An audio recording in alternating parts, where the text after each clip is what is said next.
Okay. I wish I could tell if different good or different bad. Well, why don't you ask our listeners? Okay, so let's do this recording and the new one. Okay. Unfortunately, this one requires me to like sit up and like, you know, I can't walk around with it. I'm sorry. Do you walk around while we're doing this program? Dude, sometimes I'll go and lay down over on a couch. Really? I didn't know that you felt so casually about the program. I'm gonna have to get a longer cord so I can lie on my couch too. That's my headset's wireless. Okay. I do not have a wireless headset. So shall we? Let's. I'm already recording. Okay. This is the Android Buffet Podcast, episode number 539, recorded Thursday, May 20th, 2021, in 5, 4, 3, 2, and 1.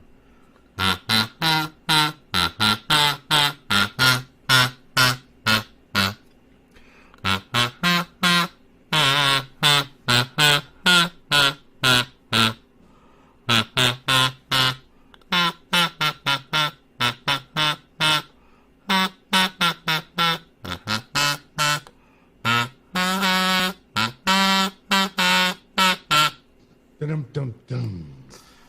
Yeah. There you are, Jerry. There I am. IR here. The Garfunkel to my Simon. Ah. I don't know what that means. You've never heard of Simon and Garfunkel? I've heard of them, but I don't think I've actually. I don't know. Well, you know how it is. You know, Watched any of their Paul stuff? Simon had a really notable solo career, and there's nothing wrong with being the Garfunkel. Do you know all the really interesting things about Art Garfunkel? I do not. Well, Art Garfunkel, again, would have been the second half of Simon and Garfunkel, but not only that, did you know what honors in education he's had? I'm going to go with no. I don't know. Let's see. While he was working on being part of Simon and Garfunkel, so while they were at the height of their commercial success, he completed a doctorate in mathematics education.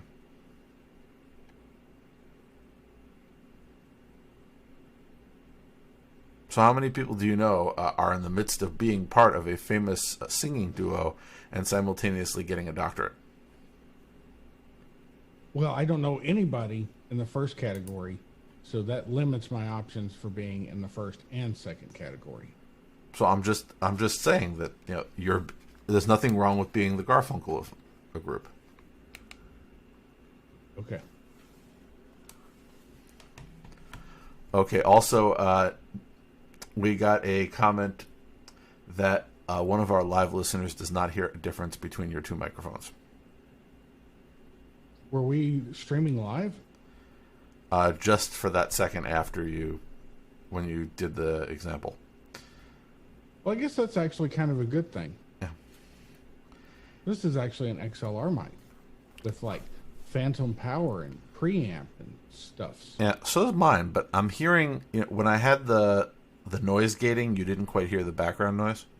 Yeah. Now I think I am hearing a fan, but I've turned off, with the exception of the computer fan itself, I've turned off everything in here that actually blows. You may be hearing it from me It's possible. because I have my noise gate. Yeah. I don't actually having it cut all the way off. I've got it doing like a 60% reduction. I had to disable mine because that was the thing that was cutting off my audio half the time. And I haven't re-implemented it since I did my last rewiring. Although I did do some extensive changes, including more crawling under my desk. But by the way, I am back in my home studio. Because as you may remember, last week I drove like the wind and showed up just in time to record an episode elsewhere. And then this evening, I drove in the other direction just in time to record an episode here. So, you know, I'm a traveling podcaster. And you did well. You got here perfectly on time last time. Yeah.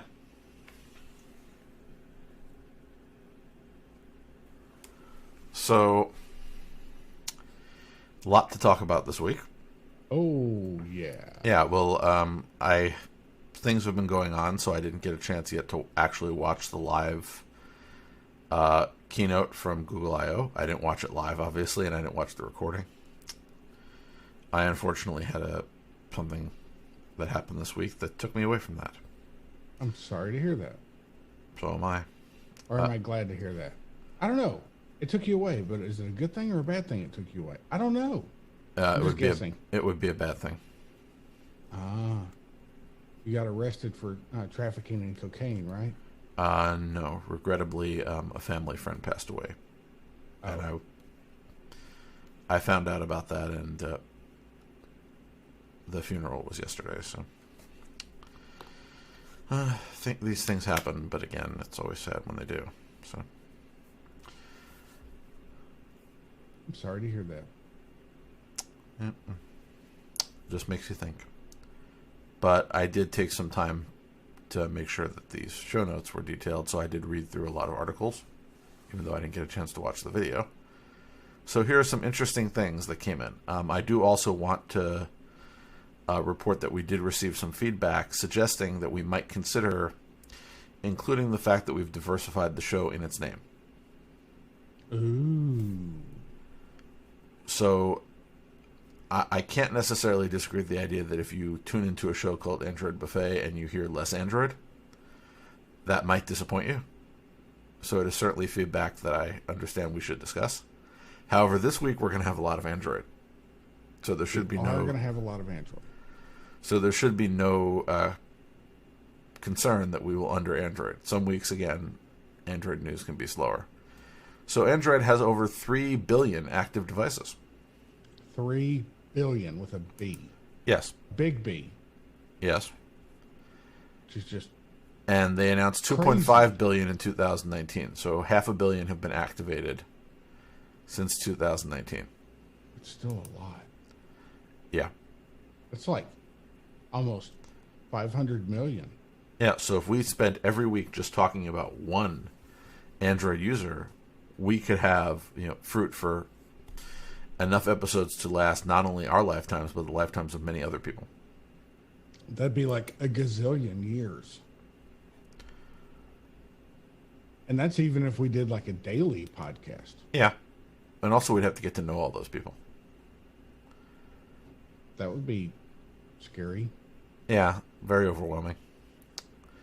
How about something a little less scary? Apparently, the developer of Magix, which is essentially a rooting toolkit, yes. Has now started working for Google on the Android platform security team. Ah, well, so I mean, so this is the individual who is an expert at circumventing Android security, is now working to solidify Android security. Well, who's going to know better how to fix it than one who's specializing in breaking it? Yeah, just it is interesting, like many things we talk about. Oh, can I take a quick tangent? I love tangents. Okay, it's slightly related. Okay, so this guy has a history of rooting Android devices, which is kind of similar to jailbreaking an iOS device, right? Yes. You know what you've never heard of until What? very recently? Jailbreaking a Roku device. I have started seeing articles on jailbreaking Roku devices so you can install YouTube TV. You can sideload it. Yeah, I did see that. But it's a very specific combination of things that you have to be able to do.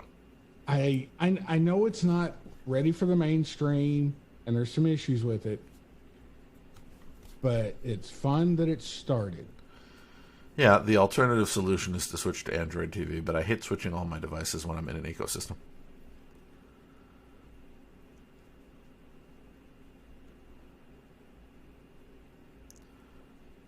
Anyway, Google has expanded its password manager to automatically change passwords. I don't like that. So the idea is that it will help you fix insecure passwords. So the idea being the Google Password Manager may be taking on some of the paid password managers in features. Yeah. I just don't want it to change stuff without me noting. I think it is. It can now use it. No, I don't think you will not know it. It's saying that you'll get a pop-up when you're on a website with a less than secure password, and it will ask you if it will let you change it. So I guess that's okay. It'll still prompt you. It will tell you that your passwords have to be changed. And again, that's pretty good. Now, I remember LastPass, in response to Dashlane, used to have this feature where they would let you click a button and change your password on certain sites. Yeah. And I haven't looked in a while if I can still do that, because I haven't tried it in a while. But let me just look right now. I don't think I've ever used that feature. Auto change password. Yeah, it is still here for some sites. Cool. Not every site, but any site that they can realistically do it on, there'll be a little auto change password. So if I go in and look at Amazon, they have an Amazon auto change password thing. But they don't have it for my bank.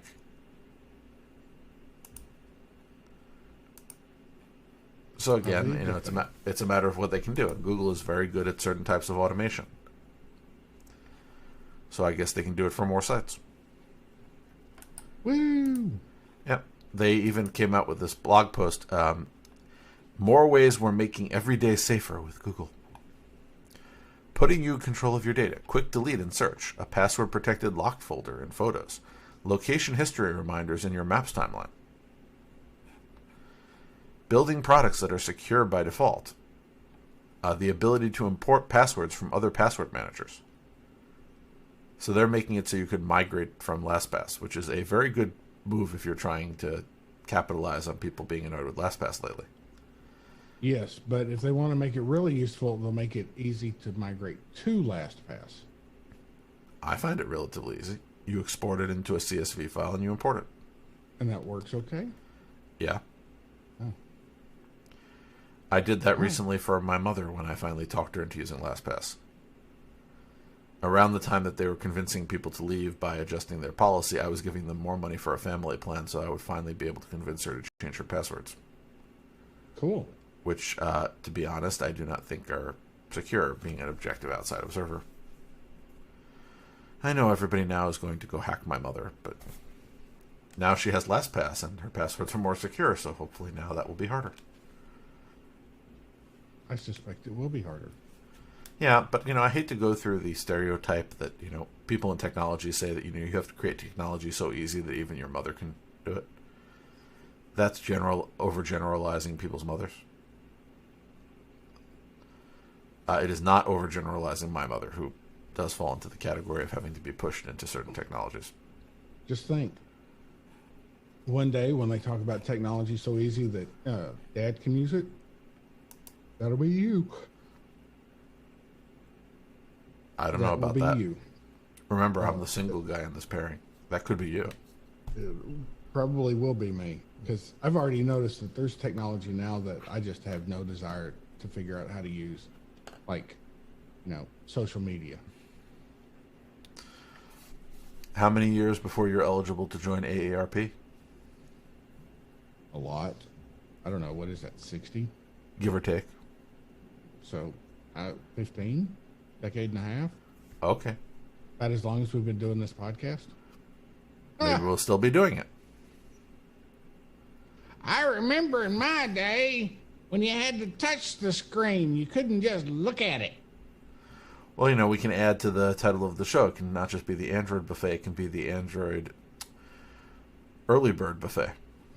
Back in my day, there were buttons. None of this gesture and wave your hand and smirk at your phone to get it to do things. No, we had buttons. Are you doing that cranky John it. Dvorak character? I don't know. Didn't he have a character who sounded like that? I don't know. I haven't heard much from him in a while. I wonder what he's up to. Dvorak? Yeah. Goodness. I can't imagine him being quiet. I didn't say he was being quiet. I said I haven't heard from him. I'm sure he's doing something. Something. No, I'm saying he used to have that No Agenda show. Is he still doing that? I don't know. No, I'm saying I never listened to that show. I don't know. I mean,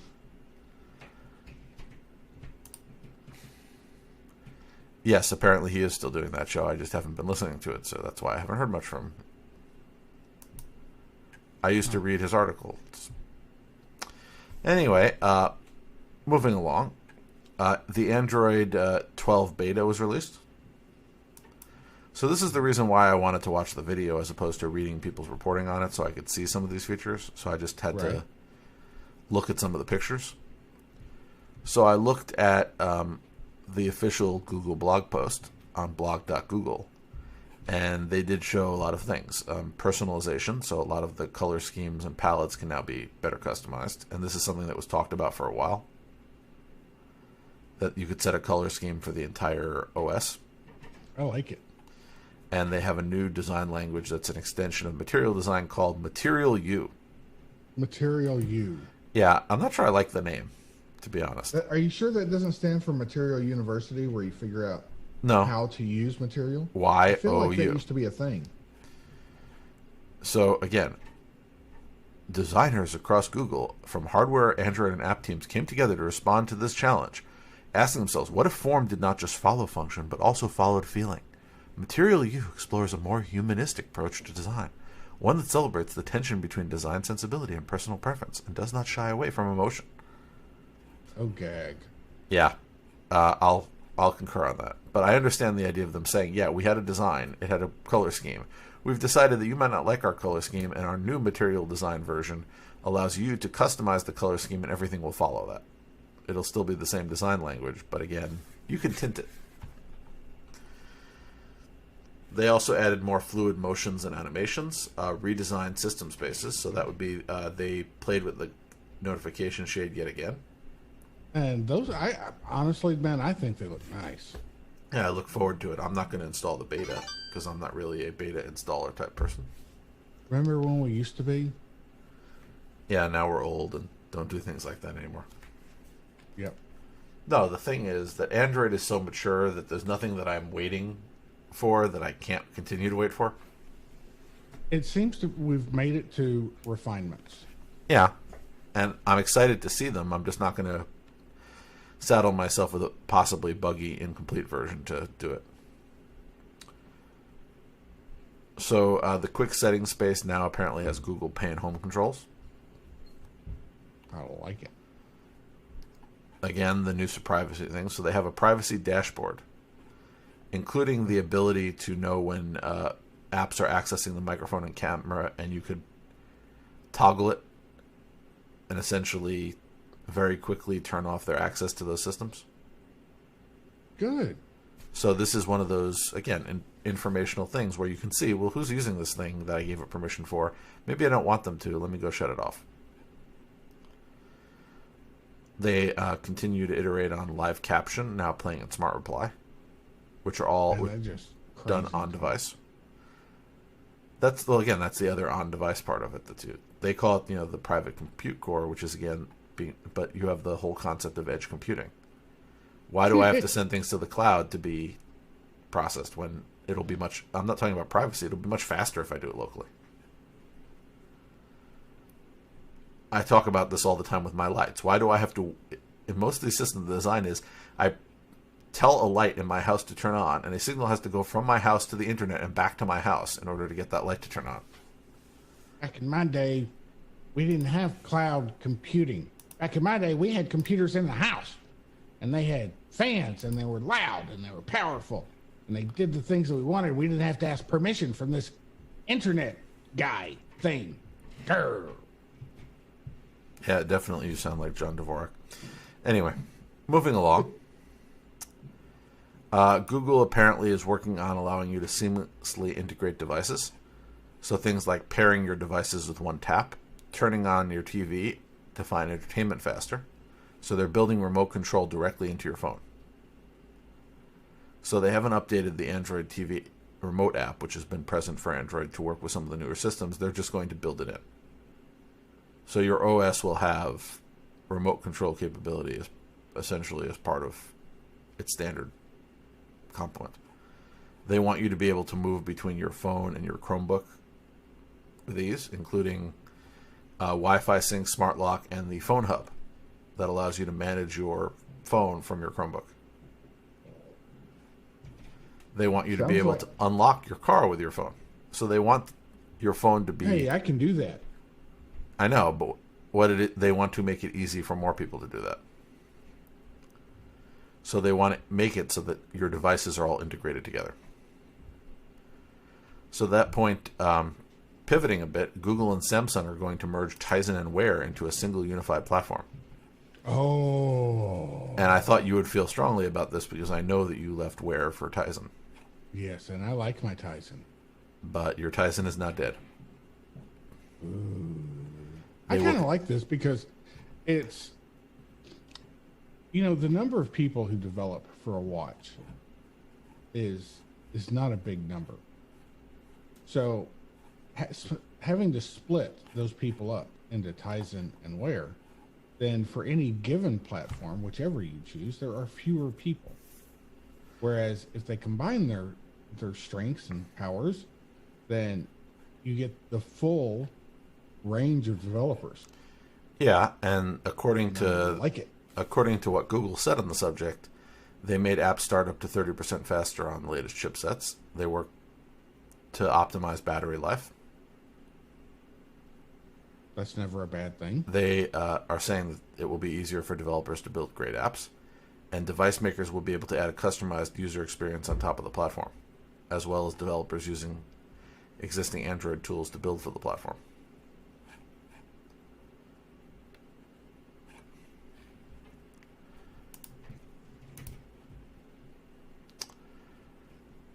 Google's also adding Fast Pair to car and Wear OS pairing. So Fast Pair is that thing where that originally started with the Pixel Buds.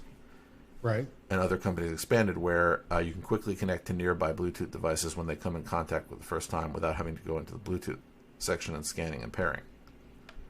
So I wonder if that's going to require, of course, that's going to require vehicle or manufacturer. Yeah, but that's going to require manufacturer collaboration, right? Yeah, they're trying to make more manufacturers collaborate. So it's not just car, it's more watches as well. So they want to make it easier for people to pair Bluetooth devices. Not a bad thing.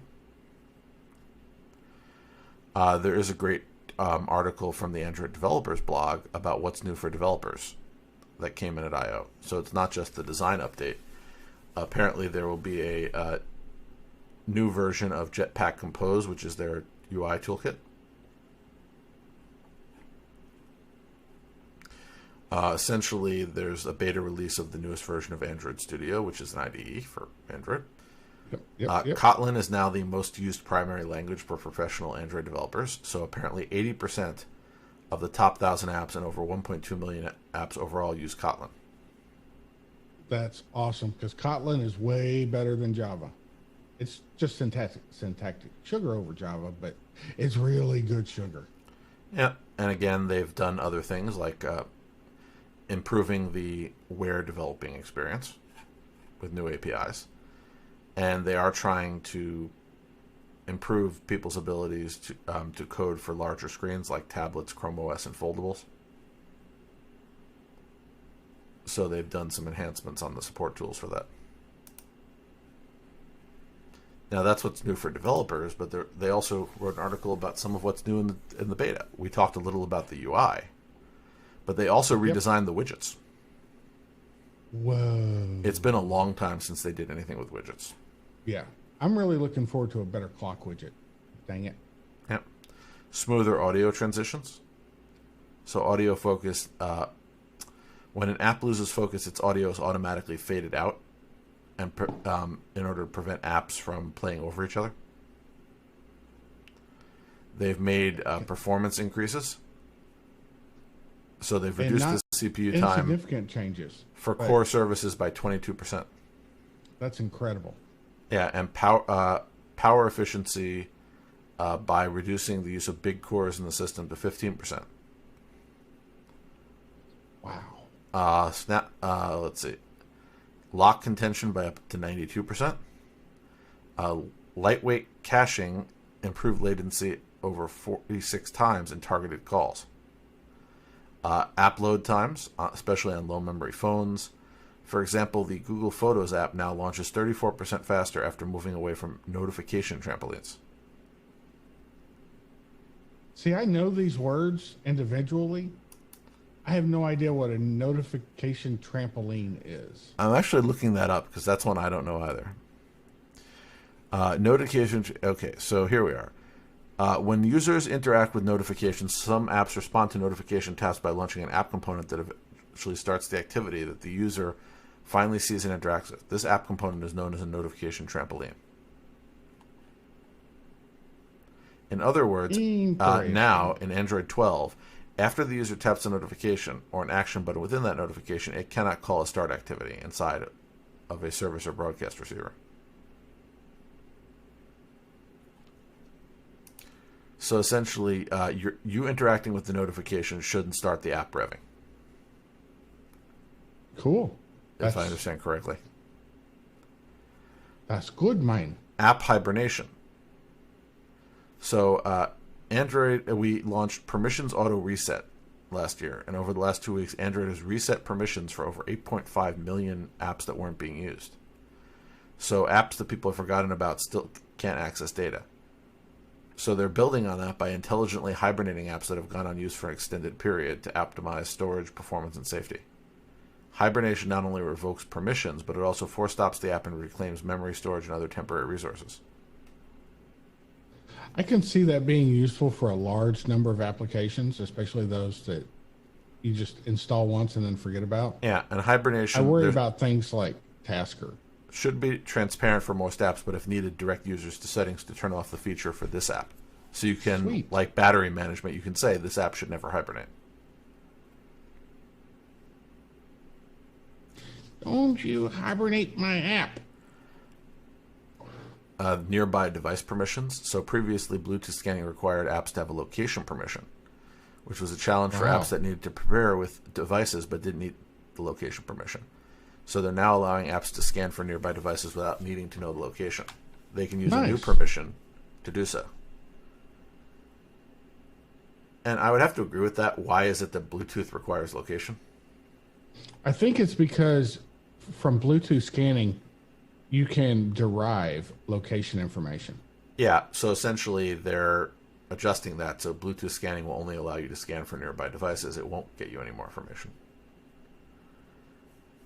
They've also, again, offered more control with an approximate location option. When apps request precise location data, users can now choose to grant either precise or approximate location at any time. See, now I remember this being a thing, but I don't think you've ever been able to say, give it precise or give it approximate. Now you can ask for precise. It could ask for approximate. Yeah, that's the change. You can say, okay, the app wants to know exactly where I am, but I don't want to tell it exactly where I am. I just want it to know what town I'm in, not what street I'm on. That's kind of cool. So again, lots of interesting things, and again, I can be excited about this. I don't know, man. It seems like a lot of minor refinements, but good stuff. All of it. Yep. Now Nothing moving on like to the silly things we've seen in the past that caused us worry, and a lot of things that they've abandoned. Now Google Messages now has a split view for tablet users. Not that exciting, but always useful. I like a good split view. Caller ID announcements are rolling out to the Google Phone app. So this is, I have a cordless phone that does this. Let's say if you called me, it would say, call from Gier Jones. Wow. It messes up pretty much every name, but Google is much better at speaking names and figuring out how they're to be pronounced than the generic phone I bought at Costco. Has that been deployed yet? They say that they are rolling it out, but I don't have it yet.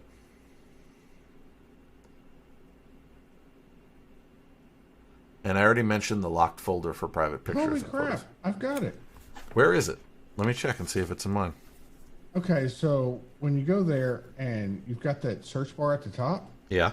got the 3 dots. Press the 3 dots, click settings, scroll down, and the second to last is caller ID announcement on mine.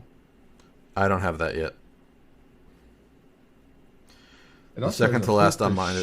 No, I have flipped to shush and I have nearby places, but I do not yet have caller ID announcements. Okay. Caller ID announcement fits in between those. Yeah, so they have not rolled it out to me.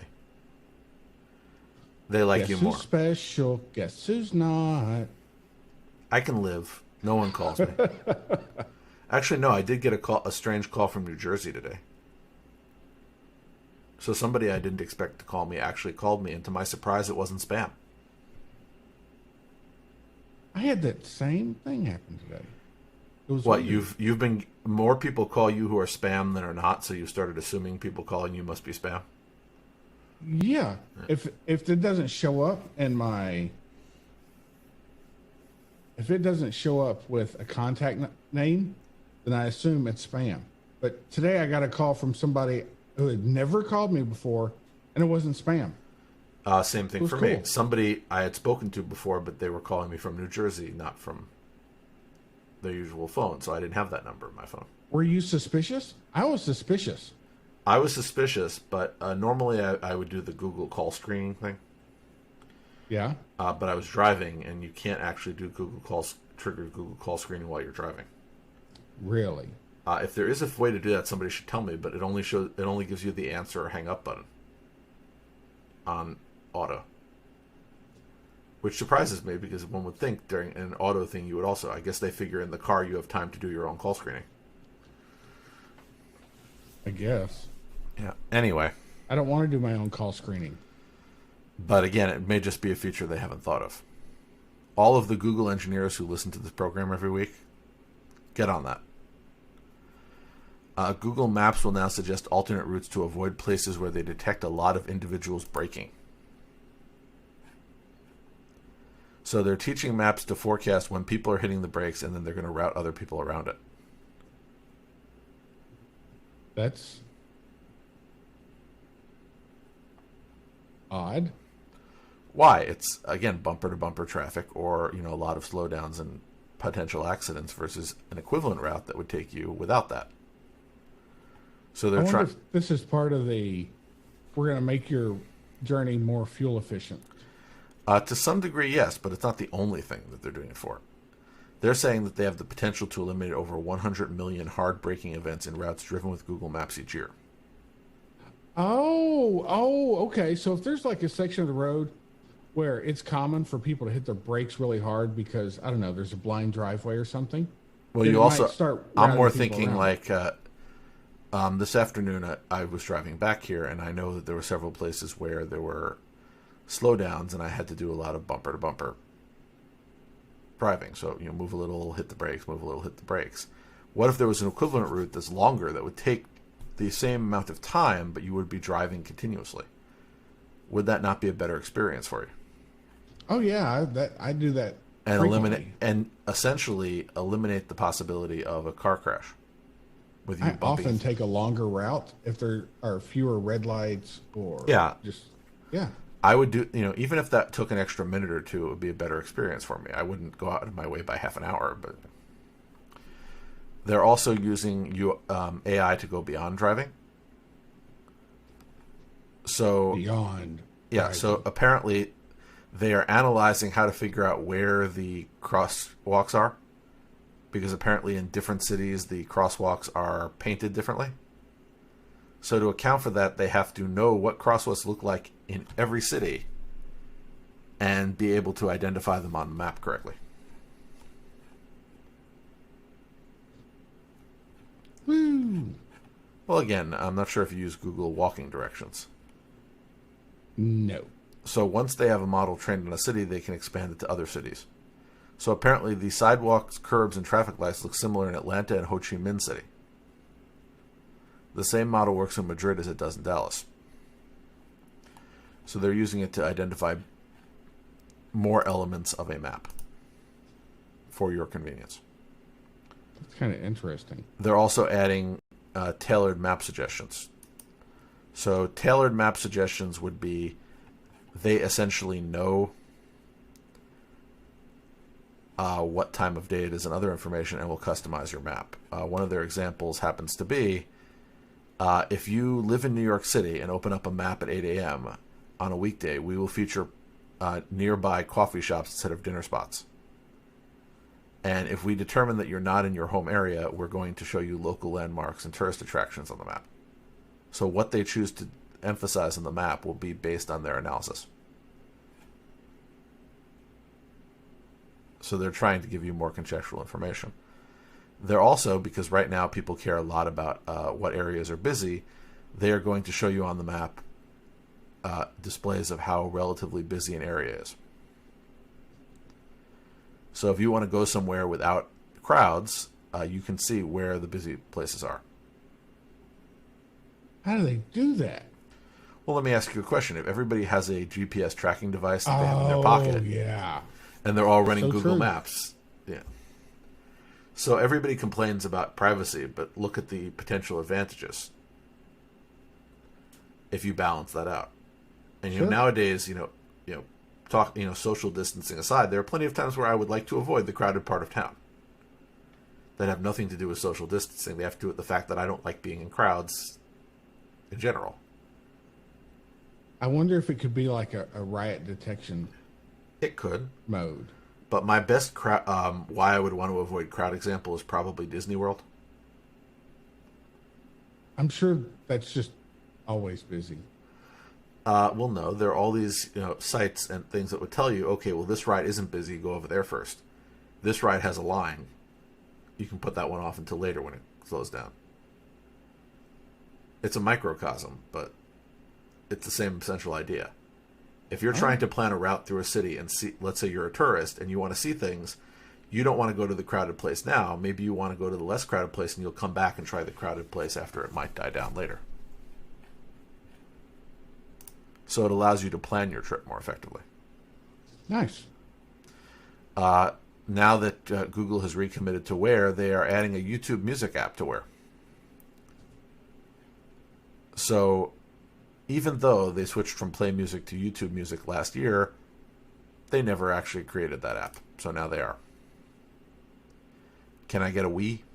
Not really. Okay. I mean, How do about- you ever no, I mean, I can already pause, play next and previous for any music source Yeah. on my. This is if you want to do a little more control. All right, whatever. Okay, well, tell me if you can get excited about this. Project Starline, Feel Like You're There. So this is their new magic window technology. So the idea is that they've created an experience that allows you to feel like you are with a person when they are literally not there. So it is a 3D display where they've essentially mapped it so that that person looks like they're sitting across from you.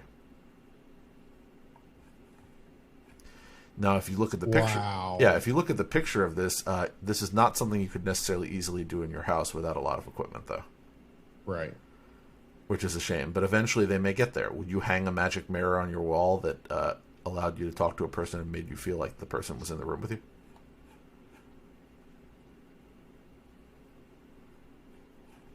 Because it looks like they've gotten it pretty realistic so far. It's not at the point at which I could put one in my home, but you can imagine that projects are things where they're trying to figure out what you can do in 5 years, not always what you can do tomorrow.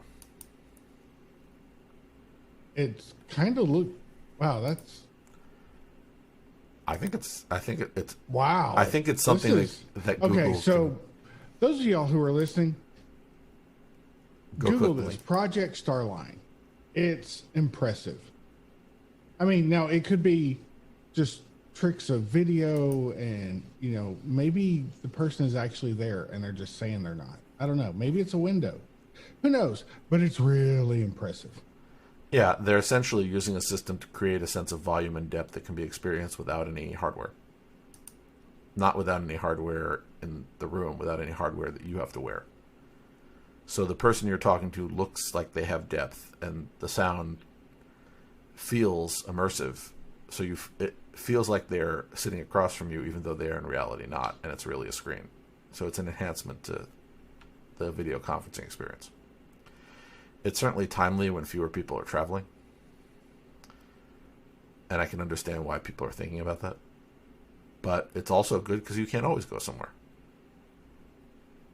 Even in a world where people can travel much more freely than the current environment allows,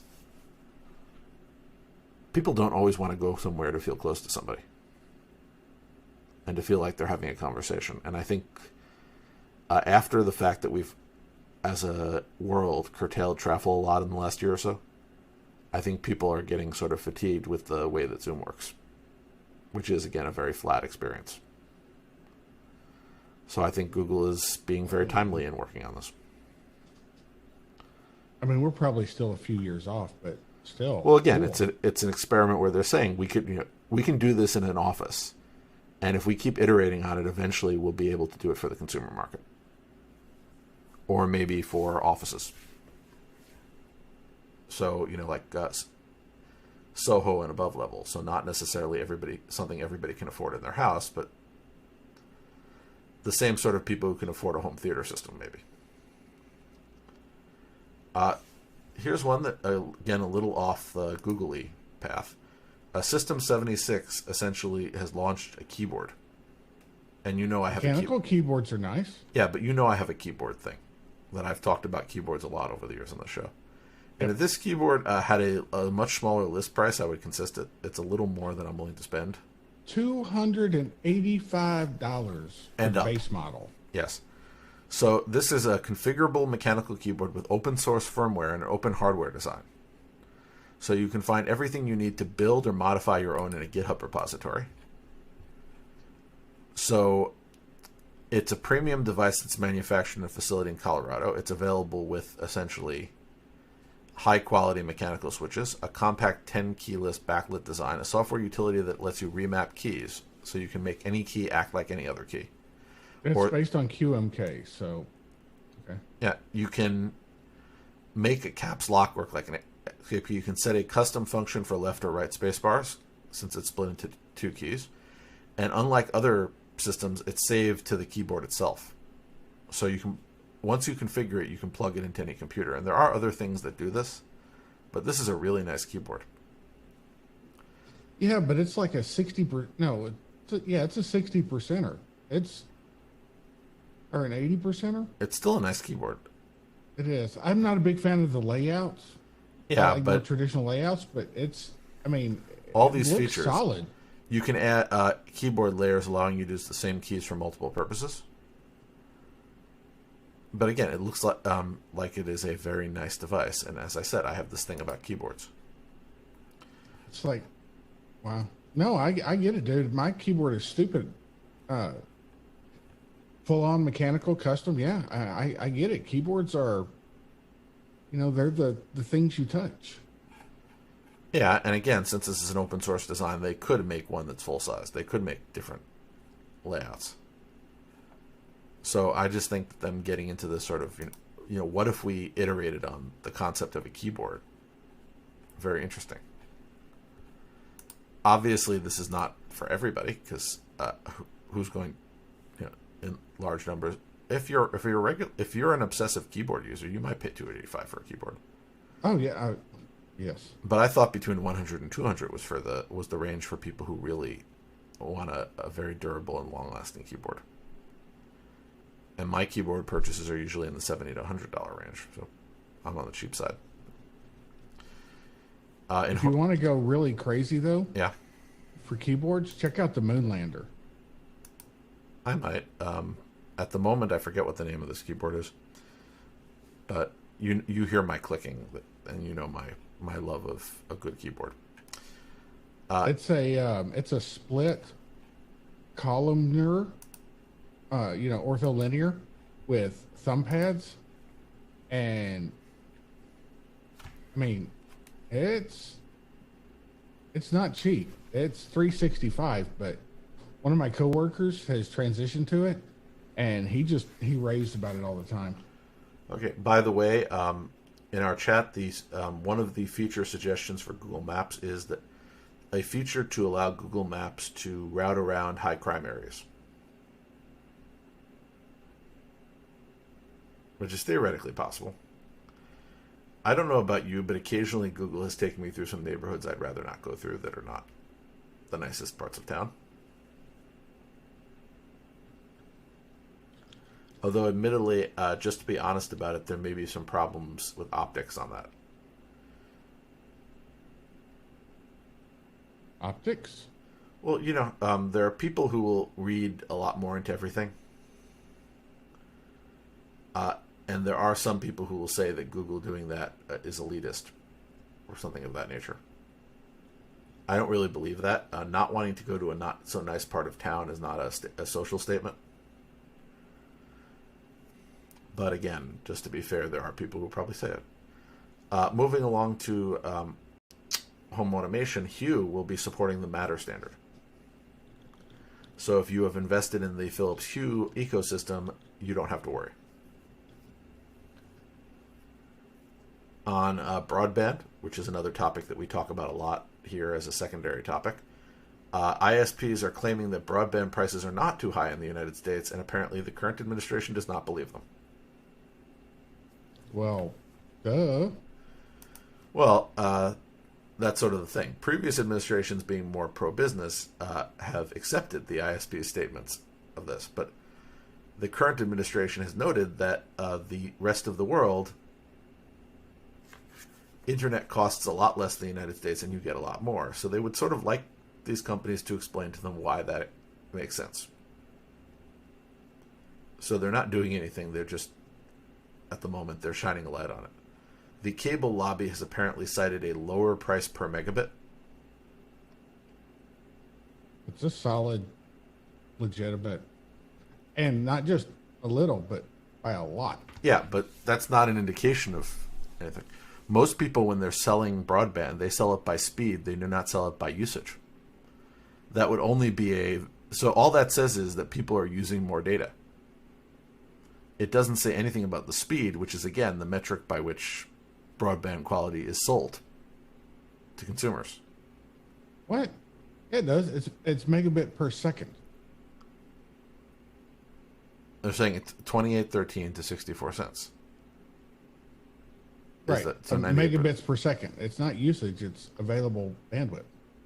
Yeah, but it's not necessarily the same type of available bandwidth. And I may be misunderstanding it, but I'm also tired, so. Okay. A long day. So let me just rethink this here. So maybe my brain has started the things to shut have down gotten for you to get the same thing that you got 15 years ago is significantly cheaper. Yes. Unfortunately, the thing that you got 15 years ago is no longer useful today. So you need to get a lot more than you did. So while the price per widget has gone down significantly, you need a lot more widgets than the price per widget has gone down. So the total price has gone up. Yeah, that makes sense. Maybe I should go to bed after this. I woke up at 4 a.m. this morning. You poor, poor creature. Unintentionally. I had to wake up. No, I had to wake up early. So I went to bed early, and then I woke up earlier than the early that I wanted to wake up. And then I worked all day, and then I drove here, so I'm a little tired. I think I'm starting to feel it. But the whole thing is, I'm not going to be the person who suggests rate regulation by the federal government. And while you and I often disagree on federal government action, I don't think that they should necessarily do price controls or anything like that. But I think one of the things that the government can do, which is a very passive role, is call attention to these facts and ask these companies to publicly explain why the rest of the world seems to be able to do this for less money. And that's a way of pushing along progress by sort of telling these companies, we're not being competitive. We need you to explain why it is you feel that makes sense. And if you want them to be competitive, they should encourage more competition. Yeah, and that's sort of the gist of it. I mean, right now, if you want, at least here in Jacksonville, if you want gigabit service, there's like one option, and only in certain neighborhoods. And you know what the difference is. And this is back to something that you don't like. These companies lobbied the various governments to make it impossible for other companies to get into this business. Right. So we're expecting the government to fix a problem that it created in the first place? Hopefully. Just like violence, right? If it's not working for you, it's because you're not using enough of it. No, I'm expecting them to say we shouldn't have butted into this business. We should allow competition. Ooh, and there's an idea. We're back to free market do free market. Well, how many times has that is not something I'm expecting out of the current administration. Well, it depends on context. Public broadband, which most private broadband companies lobbied against, is something that the government probably would push coming back. Because if a municipality wants to get into the broadband business, what's the net result? The private sector is going to be so embarrassed that they're going to want to actually provide good service to prevent that from happening instead of saying it's illegal. Okay. So that's still a competition. It's okay, well, provide good service or we're going to do something ourselves. Municipal broadband is competition, and that's a good thing. Yeah, so the fact that these companies convinced politicians that they incentivized to vote for it to actually ban municipal broadband, again, is something that should be reversed. And that, again, is... Yes. Now, in encouraging municipal broadband, they should also encourage additional private broadband, because I don't think the government can do anything better than the private industry. That's just me. And again, it's always a matter of different situations. There are sometimes maybe a bit excessive. No, there are times when the government can do something better. It's just a rarity. Yeah. No, for just to give you an I don't example, know about better, but maybe more Well, justly. there are some things that more evenly. Well, let's go with sort of the incentive. So you could say, that the governments who have outsourced what would have traditionally been government functions to for-profit companies, like prisons. Prisons are a good example. The thing is that prisons aren't there for people to make money off of. So there are some things that maybe you shouldn't give organizations an incentive to operate. But again, there are other times when there are. For-profit prisons are controversial, not specifically because companies are making a profit off of it, but because they get an excessive amount of power over human beings that the government gives them. And that's not necessarily, the most common prison example that comes up is the way that telephone companies essentially extort people who are trying to make phone calls out of prisons in a way that the government allows them to do, where a phone call could cost an insane amount of money compared to the open market. I don't know, man. When I was in the Navy, a phone call from the ship was like $20 for 3 minutes. Yeah, but that's a little different than a prison, which is not in the middle of the ocean. This is true. So these companies are essentially being allowed to gouge people who have no alternative, and that's something the government shouldn't be allowed. Down to you don't want to incentivize with profit something that you don't want more of. I have no objection to companies bidding for a service and providing a competitive product to the government for services that the government itself traditionally would run themselves. I'm not going to say whether or not. But not for things that you don't want more of. Like, we want more broadband. We want more good streets. We don't necessarily want more prisons. We don't necessarily want more cops. We want less crime, but we don't necessarily want more cops. Yeah, we want to solve a problem, and just to be honest, regardless of what you think of the prison system, locking more people up doesn't actually seem to solve a problem.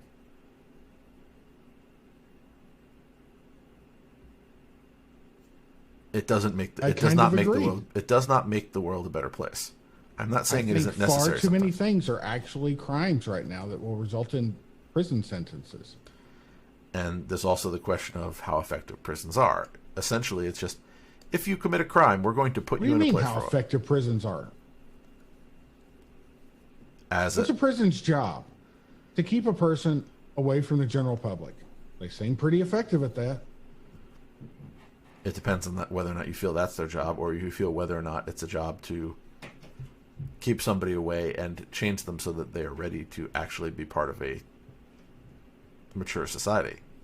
I would call that a long, distant, secondary potential benefit, but not a primary purpose. My view of prisons is that prisons are a self-defense mechanism for society. And again, I won't disagree with the point that yes, that we do lock people up because they are a danger to other people. Well, but I don't think if that we that's do all enough. we locked them up for, that'd be cool. But that's Yeah, not all. I'm just saying that I don't think that we try to make it so that when they leave, they won't be a danger to people when they've finished up just sitting there. And I don't think we do enough and effectively in that area. But again, that's also something that's not an easy problem to solve. A lot of the problems that come up when we're getting a little far afield on the show are problems that there is no easy solution for. You know what's easy, Jerry? If you commit a crime, just cut off a hand? No, I was going to go with Post-it notes. Oh, you were doing a segue. Yeah, I'm working on those. Oh, I didn't recognize the segue. Yeah, I saw one My today. bad. I saw a guy on a Segway today, which is rare. I don't usually see people on Segways and like the Are they average. still a thing? Because I saw two over the weekend. I saw two guys on something that looked very Segway-like. But Yeah, I'm just saying that I normally just don't randomly see Segways. You know, I've seen them in certain Yep. urban areas, and I've seen them go around. But you don't now just you see randomly people drive. on the and see- little like two-wheel scooters, right? But a Segway has two wheels, but it has sort of a different layout, Right. and it has the sort of the piece at the top. So I just happened to randomly see somebody going along on a Segway, and I said, "No." But anyway, I thought I would mention the sad note that the inventor of the Post-it has passed away. Oh. And again, you always have to. One of the things that I do when I'm looking for stories here is to appreciate inventors and technology innovators. So while the Post-it is certainly not the peak of computer technology, it was a important invention. And finally, since we had a packed show, Amazon Music has upgraded all of its subscribers to HD quality music at no additional cost. Because bandwidth is more available now. Oh, I thought it was because Apple did the same thing and they're competing. Oh, that's probably right. Well, you have to keep up with the Joneses. Yes. Especially this Jones. That joke will never get old on the show. For those of y'all who don't know, my last name is Jones. I thought we've mentioned it enough times. Right, but, new listeners. Yeah. What I need to do is reveal that my name has been Smith this whole time. Ah! So says you. It could be. I could legally change my name to Smith. You could. Okay, from now on, I'll introduce the show as Guru Smith. Why? Why not? Fair point. I'm not going to. But You could. So if anybody has any thoughts on the idea of maybe we should expand our name of the show beyond the word Android, since we have expanded the topics we talk about beyond Android, I'm curious, what would you say we do? Especially since, we paid for a logo. The logo does include the word Android in it, but Maybe Android becomes an acronym for Android. I could put back the tagline. And Right now, the website does not have the tagline showing. Device. I don't know. Yeah, Maybe but I thought it was while, again, I'm reluctant to change the name only because we've used it for so long. I think it's a legitimate comment that how do we tell people that we're not just Android? That while that is one of our primary topics, we've decided that since Android has become more stable, that we will also talk about other things, and we have a list of stuff we talk about on a regular basis. Yep. So how do we convey that to people so they know what type of show we have? And I think that's very good feedback. About Geek Buffet. Because the stuff we talk about is pretty geeky. Android, home automation, Yeah. 3D printing. I mean, that's pretty geeky. So tell you what I'm going to do. Nerd Buffet. I'm going to explore and see what's available in the domain namespace and put I in do a like the idea of keeping the buffet part. Yeah, I'm saying and putting, getting some other blank buffets and seeing which ones are available as domains before somebody else buys them. Move quickly. And do a redirect, and then we'll see what we end up doing. And so the only thing I would have to do is reach out to our designer and ask if they could replace the word Android. That might cost us a little, but I'm not getting rid of the domain. I would still have both, but maybe we do want to have something a little broader. So I'm going to keep that in mind. And admittedly, domain squatting is not the most expensive hobby in the world. Yeah, I know that our live good domains available. I know that our live listener is going on to like Namecheap right now and looking for names for us. Ooh. Oh, wow. Geek Buffet is available for $1,000. Whatever. I'll find something. Well, that's the other problem. Naming is hard. It is. All right. So that concludes today's episode, yes? Yes. As I said, we've been going well over an hour now. A good solid hour. Not an hour of us, just shooting the breeze. I enjoy shooting the breeze sometimes, and I'm not saying it's a bad thing. I'm just saying that this has been a very informatically packed episode. Yeah, well, Google I/O comes but once a year. It does. Anyway, I will continue to research the possibility of names. Alrighty. And figure out what we might do. In the meantime, if anybody has any suggestions, the problem is if they make a suggestion, then somebody might buy the domain, and that's where it's that vicious cycle. So in order to avoid an interception, make sure that you send your suggestion via carrier pigeon. I'm going to go with email podcast@androidbuffet.com. Oh, come on. Nobody emails anymore. That's why it's secure. Security by obscurity. And they tweet. And they carrier pigeon. And they sneakernet. Oh, I prefer heliograph. I have no idea what that is. You can look it up. Okay. You don't have a heliograph?